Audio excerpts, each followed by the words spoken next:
Hello everyone, good morning, नमस्कार। मैं Mohammad Shahzad as a mathematics teacher आपके अपने परिवार वेदांत कोचिंग क्लासेस के इस ऑनलाइन प्लेटफॉर्म यूट्यूब चैनल पर ढेर सारा स्वागत और अभिनंदन करता हूं। मेरे प्यारे बच्चों, जैसा कि आप सभी लोगों को पता है कि हम सभी लोग मिलकर क्लास 10th ट्रिग्नोमेट्री को सीख रहे हैं, जिसका part 1, part 2, part 3, part 4 already आ चुका है। आज उसी कड़ी में हम लोग पार्ट 5 भी सीखेंगे। हमने पार्ट 1, 2 में बेसिक नॉलेज के बारे में ट्रिग्नोमेट्री की बात किया था। सेकेंड, थर्ड, फोर्थ में हम एक्सरसाइज 8.1 के कुछ क्वेश्चन किए थे, जहां पे हमने क्वेश्चन 5 या 6 कर लिए थे। आज उसके आगे हम लोग क्वेश्चन करते हैं पार्ट नंबर 5 में। तो लेट्स गो यार। अगर आपको मेरा कंटेंट अच्छा लग रहा है यार, तो प्लीज़ कमेंट में आप बताओ आपको ये वीडियो कैसा लग रहा है। आ जाओ सीखते हैं। तो जैसा कि यहाँ पर दिख रहा होगा मेरे प्यारे बच्चों, मेरे प्यारे चावलों, यहाँ पर देखो, यहाँ पे आपको दिख रहा होगा क्वेश्चन 1, 2, 3, 4, 5 ऑलरेडी हमने डन कर लिया है। जिस भी स्टूडेंट को मेरा ये वीडियो मिलता है उसने अगर मिस किया है प्रीवियस पार्ट को, तो वो part first, second, third, fourth, जो कि बहुत ज़्यादा मिनट के वीडियो नहीं है, अप्रॉक्स 20 to 30 मिनट के वीडियो हैं, आप उनको देखकर पार्ट 5 देखिएगा। आई होप कि आपको मेरा कंटेंट समझ में आएगा और आप अपने upcoming examination CBSE board class 10th हो गया, यूपी बोर्ड क्लास 10th हो गया, बिहार बोर्ड क्लास 10th हो गया, या फिर अदर स्टेट बोर्ड जहां पे एनसीईआरटी पैटर्न फॉलो किया जाता है, उसमें एनसीईआरटी पैटर्न के बेस पर जो ट्रिग्नोमेट्री क्वेश्चन है, जो 12 मार्क्स के आपके एग्जामिनेशन बोर्ड में पूछे जाएंगे, वहां से आप गर्दा मचा सकते हो यार। आ जाओ सीखते हैं। तो सबसे पहले आपको क्वेश्चन नंबर 6 दिख रहा होगा। बताया गया है कि if angle A and angle B are acute angle such that cos A equal cos B, then so that angle A is equal to angle B. मैं लिख रहा हूं यहां से, ये क्वेश्चन मैं ऑलरेडी लिख रहा हूं। If angle A and angle B are acute angles such that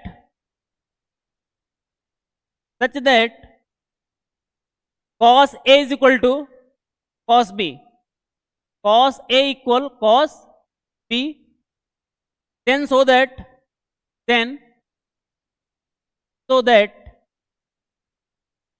angle A is equal to angle B। ये हमारे पास है मेरे प्यारे चावलों, मेरे प्यारे स्टूडेंट। क्या क्वेश्चन है? क्वेश्चन नंबर 6 है हम लोग का। क्वेश्चन नंबर 6 है if angle A and angle B are acute angles such that cos A is equal to cos B, then so that angle A is equal to angle B। तो इस video को एक बार Thums up दे दो यार, और इसके solution को हम लोग करते हैं। इधर देखो ध्यान से। सबसे पहले हम क्या कर लेते हैं, एक राइट एंगल ट्राइंगल ड्रा करते हैं। यहां पे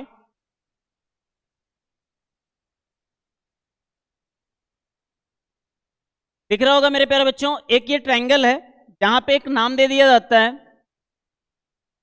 यहां पे बोल के रखा है कि cos A equal cos B। यहां पे मैंने ए, 1 मीटर,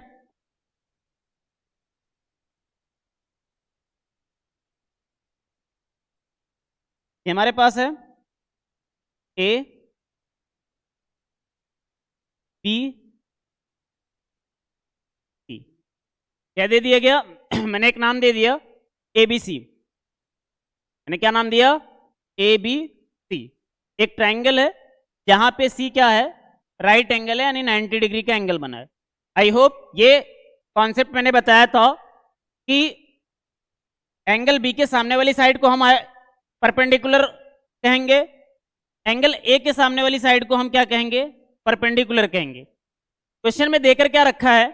यहां पे आपको देकर रखा है, बोल के रखा है cos A is equal to cos B। क्या रखा है? cos A। तो सबसे पहले निकाल लो cos A इक्वल क्या होगा? cos थीटा इक्वल, याद करो first video of trigonometry class 10, cos A equal क्या बताया गया था? आधार बटे कर्ड यानी बेस अपान हाइपोटेनस। तो भैया बेस क्या है यहाँ पे, बेस कॉस ए, बेस क्या होगा AC, हाइपोटेनस क्या होगा AB होगा यार, क्या होगा बेस क्या होगा AB, सॉरी AC, और hypotenuse AB। Same cos B निकाल लेते हैं। अब जब B निकालेंगे तो ये परपेंडिकुलर हो जाएगा, ये बेस हो जाएगा, ये हाइपोटेनस। तो हाइपोटेनस क्या दिख रहा है, क्या दिख रहा है AB, बेस क्या दिख रहा है BC। तो कॉस B इक्वल क्या हो जाएगा BC अपान में AB। मेरे प्यारे चावलों दिख रहा है ना, एक बार यहां पे आ जाओ। तुमने क्या निकाला, तुमने ये बताया कि कॉस A इक्वल क्या आया AC अपान AB, और कॉस B इक्वल क्या आया BC अपान में AC। और आपके क्वेश्चन में ही बोल के रखा है therefore cos A is equal to cos B, क्या है cos A is equal to cos B। तो cos A इक्वल हम ये लिख सकते हैं, तो यहां पे क्या हो जाएगा AC अपान में, AC अपान में क्या हो जाएगा AB होगा, AC अपान में AB, और उसके बाद ये cos B क्या हो जाएगा BC अपान में AC, क्या हो जाएगा BC अपान में AC हो जाएगा। दिख रहा है BC अपान में AC हो जाएगा। एक मिनट रुको यार, cos B, सॉरी यार यहां पे एक गलती मैंने किया है, एक मिनट आपको फिर से मैं बता रहा हूं, रिकॉल करा रहा हूं। देखो यहां से मैंने यहां पे क्या लिखा, मैंने यहां पे लिखा आपसे cos B इक्वल क्या होता है बेस अपान हाइपोटेनस। अगर मैं यहां पे लिखूं बेस अपान में क्या है ये हाइपोटेनस है, हाइपोटेनस है, यहां पर भी बेस अपान में हाइपोटेनस होना चाहिए था। तो बेस तो आपका ये था BC था, हाइपोटेनस AB था ना यार, हाइपोटेनस क्या था AB, मैंने गलती से क्या लिख दिया AC लिख दिया, क्षमा चाहता हूं यार। एक बार चेक करता हूं, यहां पे क्या लिख लेते हैं AB लिख लेते हैं, सेम यहां पर भी करते हैं। हाँ मेरे प्यारे बच्चों क्षमा चाहता हूं, यहाँ पे क्या लिखना है हमें, यहाँ पे हमें लिखना है AB। अब देखोगे तो AB और AB का कैंसिलेशन हो जाएगा, AC इक्वल क्या BC, ये मिल गया क्या AC इक्वल BC, यानी इस ट्रायंगल में ये वाला साइड इस वाले साइड के इक्वल हो गया। और हम लोग जानते हैं, हम लोग क्या जानते हैं, क्योंकि हम जानते हैं कि किसी त्रिभुज में, किसी त्रिभुज में यदि सम्मुख, यदि दो भुजाएं, किसी त्रिभुज में यदि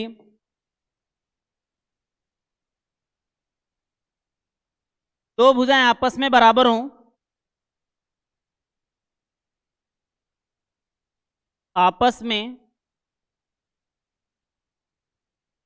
बराबर हों, तो उनके सम्मुख कोण ही बराबर होते हैं। तो इसी प्रॉपर्टी के आधार पर आपने देखा AC BC के इक्वल है, तो angle A is equal to क्या हो जाएगा एंगल B। यहां से ये क्या हो जाता है प्रूव हो जाता है, प्रूव दैट, ये हो जाता है। मेरे प्यारे बच्चे एक बार मैं फिर से इसको रिवाइज करा रहा हूं। हमारा क्वेश्चन जो गिवन था वो क्वेश्चन क्या था, वो क्वेश्चन था if angle A and angle B are acute angle. दिख रहा है, दिख रहा है ना, angle A and angle B are acute angle such that cos A is equal to cos B, then so that angle A is equal to angle B। सबसे पहले मैंने क्या किया, एक राइट एंगल ट्रायंगल बनाया ACB, जहां पे C क्या है राइट एंगल है, A एंड B क्या है एक्यूट एंगल है। अब आपको पता होना चाहिए cos A इक्वल क्या होता है बेस अपन में हाइपोटेनस होता है, तो बेस क्या होगा AC होगा, हाइपोटेनस क्या होगा AB होगा, cos B इक्वल भी बेस अपन हाइपोटेनस होगा, तो बेस क्या होगा, BC होगा, हाइपोटेनस क्या होगा, AB होगा। आपको देकर रखा था cos A is equal to cos B, तो यहां से AC upon AB equal BC upon AB, तो क्या हो गया, यहां से आप देखोगे AB कैंसिल आउट हो गया, AC is equal to BC, क्योंकि हम क्या जानते हैं, वी नो दैट किसी ट्रायंगल में यदि दो भुजाएं आपस में बराबर हों तो उनके सम्मुख कोण भी क्या होते हैं, बराबर होते हैं। इस आधार पे हमने कहा कि angle A is equal to क्या हो जाएगा, एंगल बी। आई होप ये क्वेश्चन नंबर 6 आपको समझ में आया। अगर समझ में आया मेरे प्यारे बच्चों, मेरे प्यारे विद्यार्थियों, ये आपका अपना चैनल है, तो इस चैनल को ज्यादा से ज्यादा ग्रो करो यार।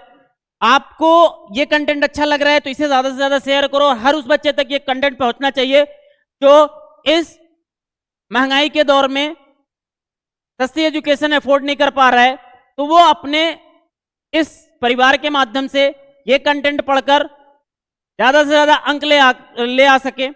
अब मैं सेकंड क्वेश्चन करता हूं यार, आ जाओ यहां पे, फिर मैं कंटेंट लेता हूं, 1 मिनट।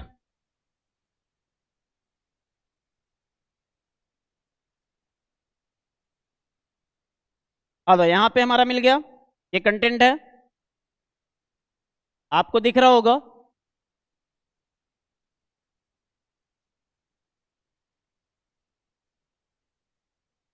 हाँ यहां पे दिख रहा है आपको मेरे प्यारे बच्चों, ये दिख रहा है कि नहीं।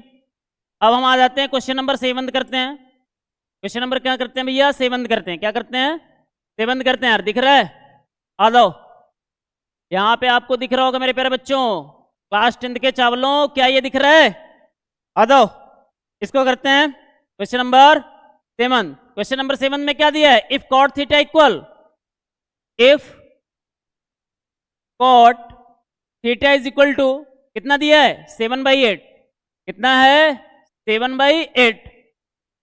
तो इवेल्यूएट करना है, इवेल्युएट करना है, क्या करना है, इवेल्युएट।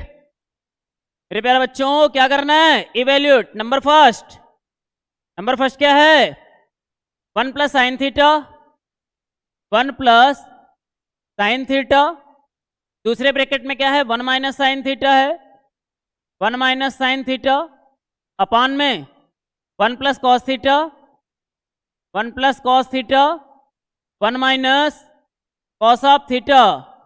मेरे प्यारे बच्चों पहला क्वेश्चन, इसी का सेकंड क्वेश्चन क्या है, कॉट स्क्वायर थीटा, क्या है, कॉट स्क्वायर थीटा। दूसरा क्वेश्चन तो यार बहुत इजी आ जाएगा क्योंकि आपको ऑलरेडी 7/8 दिया है, उसका स्क्वायर कर दो, आंसर मिल जाएगा। लेकिन हम पहले को करते हैं यार, पहले को करने के लिए थोड़ा सा काम करना होगा, थोड़ा सा काम कर लेते हैं यार मेरे प्यारे बच्चों। अब जब थोड़ा सा काम करते हैं तो उसके लिए सबसे पहले एक ट्रायंगल बना लेते हैं। ये ट्रायंगल मेरा क्या है, एक राइट एंगल ट्रायंगल बना लेते हैं। ये हमारे पास एक राइट एंगल ट्रायंगल हो गया, जिसका एक नाम दे देते हैं ABC।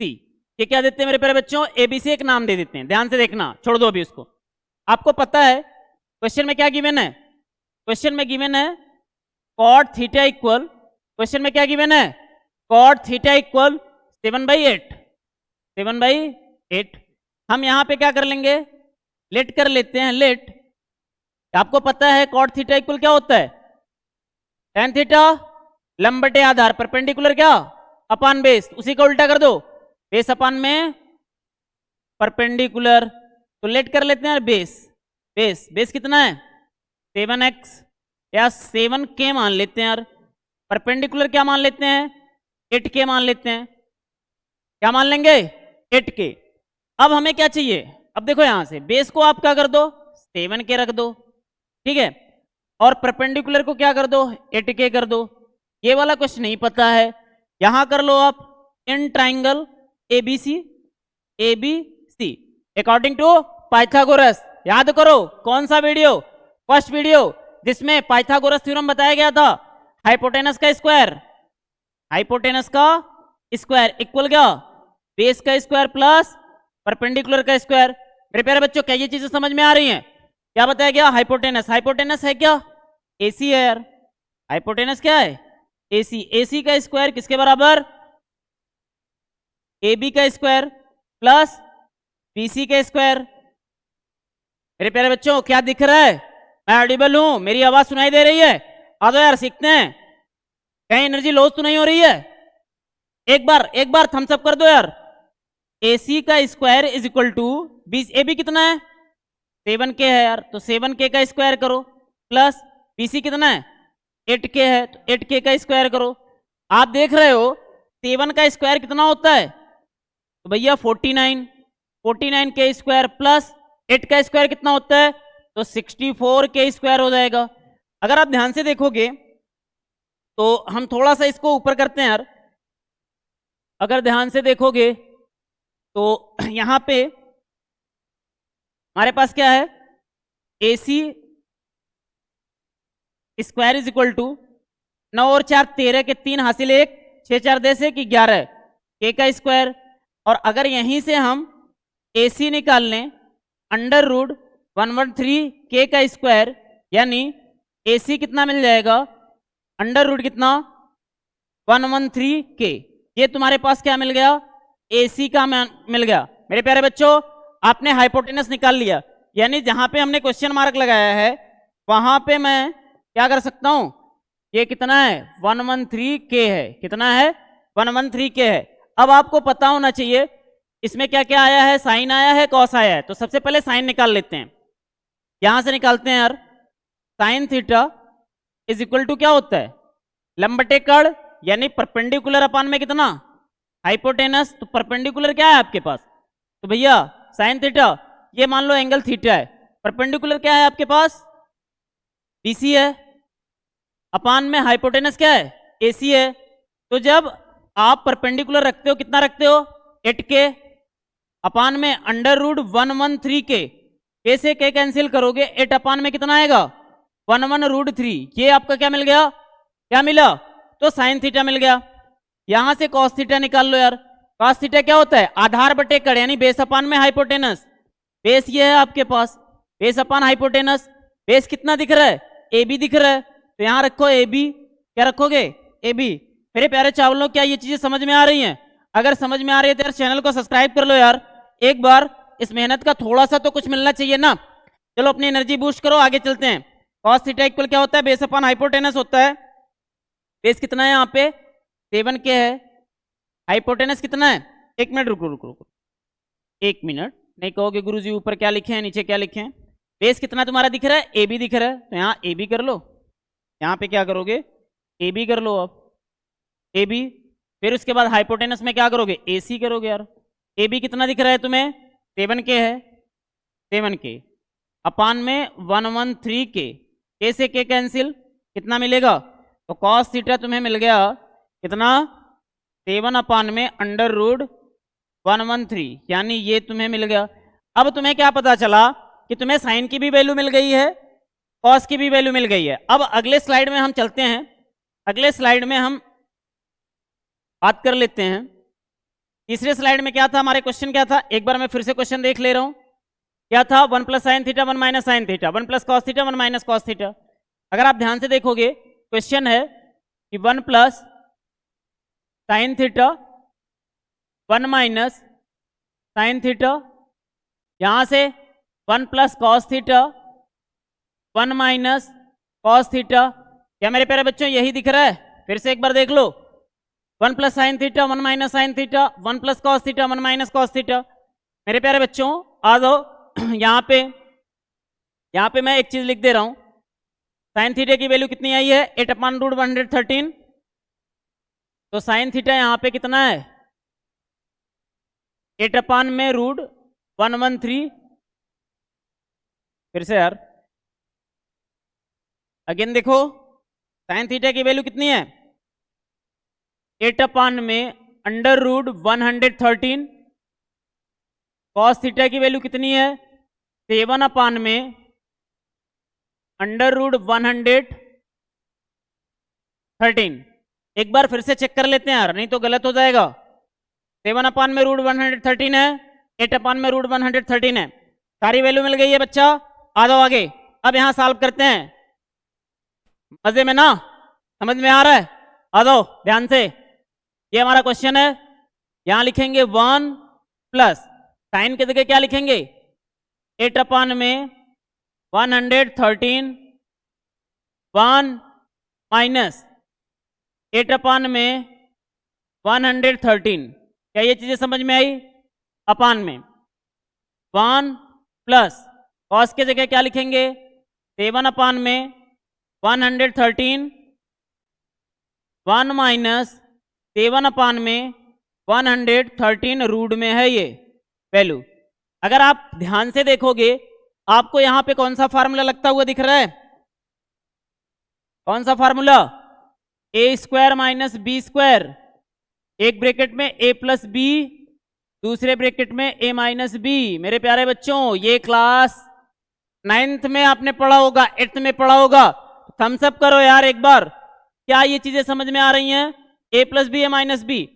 अगर यहां फार्मूला आप लगाओगे क्या मिल जाएगा? 1 माइनस 8 अपान में अंडर रूट 113 का स्क्वायर। ये क्या रहा? ऊपर का रहा, नीचे आ जाओ। ये क्या है? 1 माइनस 7 अपान में 113 का स्क्वायर। ये मिल गया तुम्हें, ए स्क्वायर माइनस बी स्क्वायर का फार्मूला लगा। अब अगर आप ध्यान से देखोगे ये 1 माइनस 64 अपान में कितना हो गया? 113 पूरे के अपान में, यहां से थोड़ा सा अपने बोर्ड को हम बढ़ा लेते हैं यार, दिख रहा होगा। तो ये कितना है आपके पास? 1 माइनस 49 अपान में 113 या 113। अब यहां पे कर लेते हैं थोड़ा सा, अगर आप ध्यान से देखोगे तो। अब 113 में मल्टीप्लाई करो 1 का, 113 माइनस 64 अपान में 113 पूरे के अपान करो। 113 माइनस 49 अपान में 113। मेरे प्यारे बच्चों क्या आपको जोड़ घटाना आता है ना? किसका? भिन्न का, फ्रैक्शन का। यही मैंने किया है। अब अगर आप ध्यान से देखोगे 113 में 64, यहाँ पे 13 में से 4 जाएगा, कितना आएगा? 9। यहाँ 10 में से 6 जाएगा 4, 49 आया। अपान में 113 पूरे के बटे कितना होगा? 13 में से 4 जाएगा, कितना? 9 जाएगा 4। यहाँ 10 में से 6 4 जाएगा 6, 64 अपान में 113। एक स्टेप और करते हैं यार, 49 अपान में 113 मल्टीप्लाई 113 अपान में 64, ये कैंसिल आउट होगा। रिजल्ट कितना आएगा? 49 अपान में 64। ये आपका बच्चा आंसर हो गया। ये क्या रहा? आंसर रहा। अगर ये क्वेश्चन आपको समझ में आया तो एक बार यार थम्स अप कर दो। लेकिन अपने आंसर को चेक करने के लिए सेकंड क्वेश्चन भी करते हैं हम लोग, देख लो यहाँ पे ध्यान से, बस उसको करके खत्म करते हैं यार अपने इस वीडियो को। अगर आप ध्यान से देखोगे सेकंड क्वेश्चन हमारे पास क्या था? कॉट स्क्वायर थीटा था, और कॉट थीटा की वैल्यू कितनी थी? 7/8 थी। यहां पर देखो सेकंड क्वेश्चन क्या था? कॉट स्क्वायर थीटा था, और कॉट थीटा बराबर देकर रखा है 7/8 दिया है, तो वैल्यू रख दो। 7/8 का स्क्वायर हो जाएगा, इसके इक्वल में कितना? 49 अपान में 64। अगर आप ध्यान से देखोगे ये वैल्यू दोनों क्या है? सेम है। तो मेरा आंसर क्या हो गया? सही हो गया। आई होप कि जो चीज़ें आज मैंने कराई हैं class 10 chapter number 8 mathematics, class 10 trigonometry part number 5 आपको समझ में आया।